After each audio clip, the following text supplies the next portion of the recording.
Role. Are Tiwari जैसे BJP का नारा है अब की बार 400 पार, इसके लिए आप क्या कहना चाहेंगे? 200 में सिमट रही है भारतीय जनता पार्टी। इंडी गठबंधन जीत रहा, राहुल गांधी देश का प्रधानमंत्री बना। खोखला नारा क्यों नहीं बोलता बेरोजगार को रोजगार दूंगा, क्यों नहीं बोलता महंगाई को कम कर दूंगा, करोड़ों मकान बना दूंगा, जैसे करोड़ों नौकरियां दे दी, जैसे मकान बना के दे देगा। 75 साल के ज़्यादा आदमी को मैं निःशुल्क चिकित्सा दे दूंगा, वो 75 साल जिएगा कैसे? सवाल है कि खोखले नारे 2014 के जो उन्होंने घोषणा पत्र जारी किया, एक काम नहीं हुआ। 19 का घोषणा पत्र जारी किया, उसके बारे में कुछ नहीं बता रहे। फिर आप 24 में नया घोषणा पत्र लिए। ये जुमलों की सरकार, जुमलों से नहीं चलने वाली।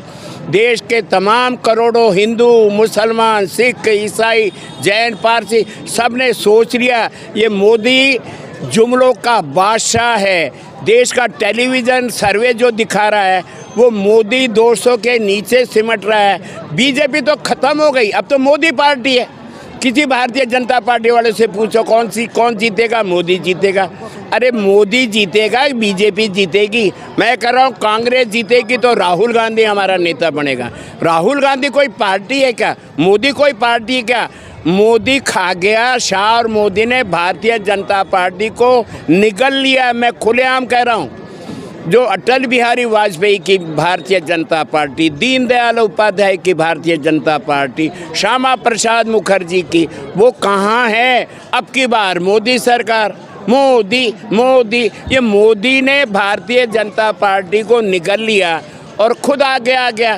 तानाशाही देश में हार रही है, लोकतंत्र जीत रहा है, इंडी हमारा गठबंधन जीत रहा है। पूरे देश में वोटों का बिखराव खत्म हो रहा है, वोटों का बिखराव एक जगह आ रहा है। देश आज महंगाई से त्रस्त है, मेरा नौजवान आज बेरोजगारी से त्रस्त है।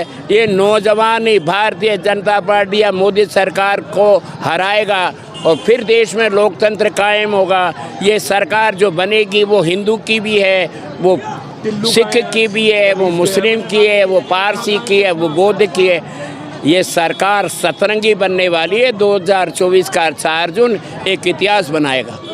सर अभी जैसे अरविंद केजरीवाल जी को ईडी के छापा मारने के बाद तो वो जेल में है, इसके लिए आप क्या कहना चाहेंगे? क्या इलेक्शन का टाइम ही मोदी सरकार को ईडी का, सीबीआई का छापा मारना पड़ता है? मैं यही तो कह रहा हूँ। 5 साल पहले जब केजरीवाल तो तीसरी बार मुख्यमंत्री बना है, अचानक उनको कैसे याद आ गया झारखंड का मुख्यमंत्री बंद कर दो जेल में, दिल्ली का मुख्यमंत्री बंद कर दो जेल में। ये जेलों, भारत को जेल बना दी नरेंद्र मोदी ने।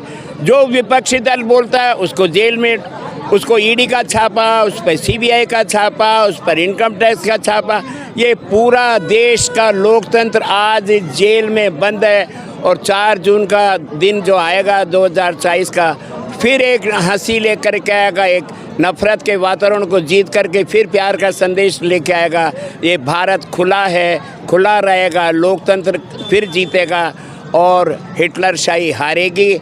आज जो जयपुर का मिजाज है, मैं आपको दावे से कह रहा हूँ, गूंगी बहरी गुड़ियाओं की ज़रूरत नहीं है, बोलने वालों की ज़रूरत है। देश की सर्वोच्च लोकतंत्र है, वो अदालत है, वो पंचायत है देश की। वहाँ मेरा प्रताप, मेरा कांग्रेस का प्रताप, मेरा कांग्रेस का उम्मीदवार 5 लाख वोटों से जीत करके जा रहा है। जब प्रताप जीतेगा तो मोदी हार रहा है। सरकार इंडी गठबंधन की बनने वाली है। जयपुर का जो नज़ारा है वह बदल रहा है। ये हिंदू और मुसलमान का नज़ारा नहीं।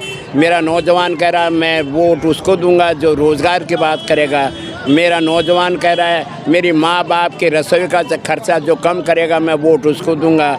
मेरा जवान कह रहा है जो किसानों को 700 मौत बेमौत मरे उनका बदला कौन लेगा। मेरा नौजवान किसानों का बदला लेना चाहता है। मेरा नौजवान देश का भविष्य बनाना चाहता है, तानाशाही से मुक्ति पाना चाहता है, लोकतंत्र को जिंदा देखना चाहता है। कांग्रेस का उम्मीदवार जयपुर से जीत के जा रहा है। इंडी सरकार दिल्ली में बनने वाली है। आपका नाम और पद बता दें। मैं आर तिवारी, जयपुर शहर कांग्रेस का अध्यक्ष हूँ। ये मेरा इलाका है, मैं विधानसभा हारा यहाँ 500 वोटों से। तो मैं कह रहा हूँ मैं हार गया 500 वोटों से, मैं मन से नहीं हारा हूँ। मेरा प्रताप 5 लाख वोट से जीतेगा। मैं मान के चलूँगा हवा महल ने अपनी अंगड़ाई ली है और हम जीत करके दिल्ली में हमारा प्रताप जाएगा। इंडी सरकार में अपना प्रतिनिधि बनेगा, मेरा प्रताप दिल्ली में मंत्री भी बनेगा।